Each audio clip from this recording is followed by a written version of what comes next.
इस वीडियो में जानेंगे पुलिस चौकी, थाना और कोतवाली में क्या अंतर होता है। पुलिस चौकी, थाना और कोतवाली का इंचार्ज किसे बनाया जाता है, इसका जो भार है वो किसे सौंपा जाता है, और एसएचओ और एसओ में क्या अंतर होता है।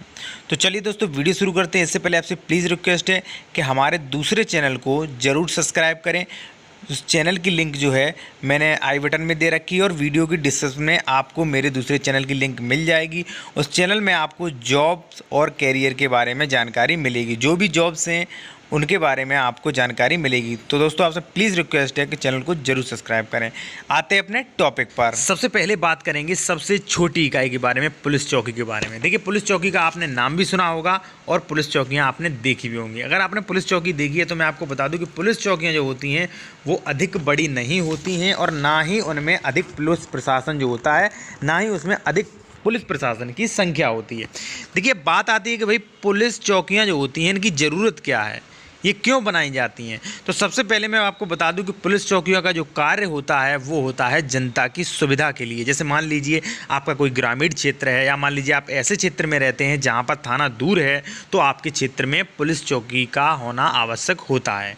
भाई पुलिस चौकी का कार्य होता है कि जहाँ पर है जनता की सुविधा के लिए उस क्षेत्र में गश्त और निगरानी और जो भी क्राइम होता है उनका निपटारा करना जो होता है पुलिस चौकी के अधीन होता है। जैसे मान लीजिए आपके क्षेत्र में कोई पुलिस चौकी है तो आपके साथ मारपीट हो गई या कोई बात हो गई तो सबसे पहले पुलिस चौकी जिम्मेदार होगी। सबसे पहला जो रेस्पॉन्स होगा वो पुलिस चौकी देगी। अब आपको ये बात क्लियर हो गई, क्योंकि पुलिस चौकी की ज़रूरत इसलिए होती है क्योंकि थाने दूर दूर पड़ते हैं, तो वहाँ का जो क्षेत्र है, वहाँ का जो एरिया है, वहाँ पर निगरानी रखना, गश्त और भी मामले देखना जो होता है उनका काम जो होता है पुलिस चौकी का होता है। अब बात ये आता है कि पुलिस चौकी का कार्यभार कौन संभालता है, पुलिस चौकी जो होती है वो किसके अधीन कार्य करती है। तो सबसे पहले मैं आपको बता दूं, एक थाने के अंडर में कई पुलिस चौकियां हो सकती हैं। जैसे मान लीजिए आपके क्षेत्र का थाना दूर है तो वहाँ पर 2-4 जो है पुलिस चौकियाँ हो सकती हैं।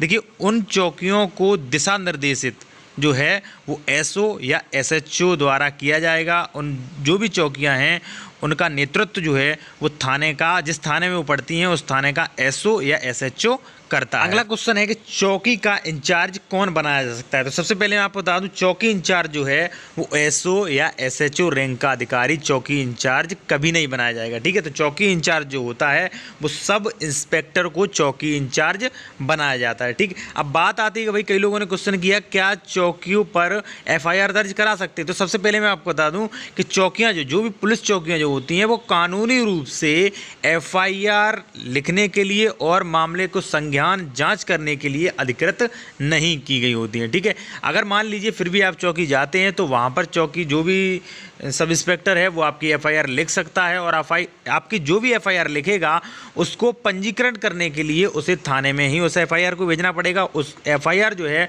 आपकी एफआईआर जो आपने लिखाई है वो थाने में ही पंजीकृत होगी। तो आप समझ गए होंगे कि जब वो थाने में पंजीकृत होगी तो पंजीकृत करवा के फिर वो जांच के लिए मांग सकता है। ठीक है, लेकिन थाने में पंजीकृत होना बहुत ज़रूरी है। जैसे मान लीजिए आपके साथ कोई भी वारदात, कोई भी घटना होती है तो आप डायरेक्ट थाने में जाकर अपनी एफआईआर जो है वो लिखवा सकते हैं। अगर आप चौकी पर भी लिखवाएंगे तो वो पंजीकृत जो है वो थाने में ही आकर होगी। तो आप समझ गए होंगे। अब बात करेंगे पुलिस स्टेशन थाने के बारे में। देखिए, एक थाने में लॉकर, अस्थायी जेल कक्ष, पूछताछ कक्ष, रहने के लिए आवास तथा अन्य कार्यालय एक थाने में होते हैं। कहने का मतलब पुलिस चौकी से थाना काफ़ी बड़ा होता है। दूसरा ये है कि भाई मैंने बताया था कि एक थाने के अंतर्गत 8 से 10 भी पुलिस चौकियां आ सकती हैं, यानी कि थाना जो होता है वो चौकियों में विभाजित होता है। पुलिस स्टेशन वह स्थान है जहां शिकायतें दर्ज की जाती हैं। जो भी आपकी एफआईआर है, एनसीआर है, वो शिकायतें दर्ज की जाती हैं और उनकी जांच की जाती है। अन्य सभी पुलिसकर्मी जो भी होते हैं कर्तव्यों का पालन करते हैं। यहां अधिकार क्षेत्र और गठन राजपत्र में प्रकाशित होता है। यह केवल आधिकारिक रूप से पुलिस स्टेशन बन जाता है। पुलिस स्टेशन थाना जो होता है वह संज्ञेय अपराध तथा गैर संज्ञेय प्रकृति के अपराध जो हैं उनकी शिकायत दर्ज करने के लिए अधिकृत होता है और उनकी जांच करने के लिए अधिकृत होता है। ध्यान रहे, वो आपकी एफआईआर लिखने के लिए थाना को अधिकृत, कानूनी रूप से अधिकृत किया गया है। आपकी एफआईआर चाहे वो संज्ञेय अपराध हो चाहे असंज्ञेय अपराध हो, शिकायतें दर्ज करना और उन पर जाँच करने के लिए कानूनी रूप से अधिकृत किया जाता है। अब आप समझ गए होंगे। और उस थाने का इंचार्ज जो है वो किसी एसओ या एसएचओ को बनाया जा सकता है। अब देखिए, आपको यहाँ पर कंफ्यूज नहीं होना चाहिए कि भाई एसओ को भी बनाया जा सकता है, एसएचओ को भी बनाया जा सकता है। तो जी हाँ, दोनों को ही थाना इंचार्ज, दोनों में से किसी को भी थाना इंचार्ज बनाया जा सकता है। लेकिन आपका जो कन्फ्यूज़न है इस वीडियो में मैं दूर कर दूंगा। इससे पहले आपको समझना होगा कि थाने और कोतवाली में क्या अंतर होता है।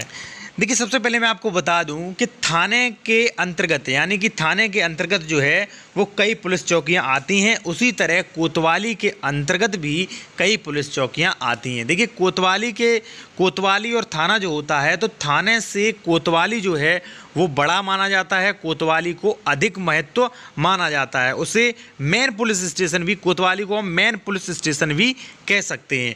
देखिए, लेकिन आप ये नहीं कह सकते कि कोतवाली के अधीन थाना आता है, ऐसा बिल्कुल भी नहीं है। थाने से बड़ा जो होता है वो कोतवाली होता है, थाने से ज़्यादा अहमियत कोतवाली को दी जाती है, बिल्कुल सही है, ठीक है। लेकिन थाने और कोतवाली में कुछ खास अंतर नहीं होता है, बस कोतवाली को कुछ बड़ा माना जाता है भाई, और मेन पुलिस स्टेशन भी कह सकते हैं हम। तो यहाँ पर आपका कन्फ्यूज़न जो है वो ये है कि जो थाने होते हैं उनमें एसओ या एसएचओ की नियुक्ति की जा सकती है। जो थाना है उसका जो इंचार्ज है किसी एसओ को भी बनाया जा सकता है और एसएचओ को भी बनाया जा सकता है। लेकिन कोई कोतवाली है तो कोतवाली का इंचार्ज जो है वो एसएचओ को ही बनाया जाएगा। कोतवाली का इंचार्ज जो है वो किसी एसओ को नहीं बनाया जा सकता। कोतवाली में एसएचओ ही होगा। जो थाना होता है उसमें एसएचओ भी हो सकता है और थाना इंचार्ज एसओ भी हो सकता है। जैसा कि आप वीडियो की डिस्प्ले में देख सकते हैं, जो एसआई का प्रतीक है उसके ऊपर लिखा है चौकी। असिस्टेंट पुलिस इंस्पेक्टर यानी कि जिसे एसओ बोलते हैं वहाँ पर लिखा है थाना। और जो एसएचओ का है यानी कि जिसे इंस्पेक्टर बोलते हैं उसके ऊपर लिखा है कोतवाली, ठीक है। तो सबसे पहले मैं आपको बता दूं कि जो चौकी होती है वहाँ पर एसआई रैंक का पुलिस अधिकारी जो है चौकी इंचार्ज बनाया जा सकता है, ठीक है। जिसका प्रतीक चिन्ह होता है लाल और नीले रंग की पट्टी और उसके बैच पर 2 स्टार होते हैं। अगर बात करें हम थाना की, तो थाना में जिसे हम बोल सकते हैं असिस्टेंट पुलिस इंस्पेक्टर, ठीक है। तो जिसे हम एसओ भी बोल सकते हैं, असिस्टेंट पुलिस इंस्पेक्टर को हम एसओ भी बोलते हैं। और एसओ जो होता है उसके बैच पर 3 स्टार और एक लाल रंग की पट्टी होती है, उसे थाना इंचार्ज बनाया जा सकता है, जिसे हम एसओ कहते हैं यानी कि स्टेशन ऑफिसर, ठीक है। और तीसरा जो है जो लिखा है कोतवाली, उसके नीचे जो है वो है एसएचओ का प्रतीक चिन्ह, यानी कि एसएचओ का जो बैच होता है उस पर 3 स्टार और लाल और नीले रंग की जो पट्टी होती है वो होता है एसएचओ का बैच, जिस पर नीचे लिखा है इंस्पेक्टर का प्रतीक चिन्ह। देखिए, यहाँ पर चौकी इंचार्ज तो एसआई यानी कि सब इंस्पेक्टर हो गया और थाने का इंचार्ज हो गया एसओ। तो देखिए, यहाँ पर थाने का इंचार्ज या तो एसओ बनाया जा सकता है या किसी थाने में एसएचओ को भी तैनात किया जा सकता है। लेकिन आपको ध्यान रहे, एक कोतवाली में एसएचओ को ही तैनात किया जाएगा, एसओ को एक कोतवाली में तैनात नहीं किया जा सकता। जो कोतवाली का जो इंचार्ज है वो एसओ को नहीं बनाया जा सकता, बल्कि कोतवाली का इंचार्ज जो है वो एसएचओ ही बनेगा। दूसरी सबसे महत्वपूर्ण बात करेंगे सीओ की। तो भाई सीओ जो होता है उसके अंडर में कई थाने आते हैं। जैसे मान लीजिए आपकी तहसील का कोई सीओ है, तो जो भी उस क्षेत्र में थाने हैं तो वो सीओ के अंडर में आ जाएंगे, ठीक है। अब आप समझ गए होंगे कि भाई एसआई और असिस्टेंट पुलिस इंस्पेक्टर यानी कि एसओ, एसएचओ और सीओ में क्या अंतर है। दोस्तों, अगर आपको और भी कोई वीडियो देखना है तो वीडियो की डिस्क्रिप्शन में कई वीडियो की लिंक दी गई है, आप वहां देख सकते हैं। वीडियो अच्छा लगा तो वीडियो को लाइक जरूर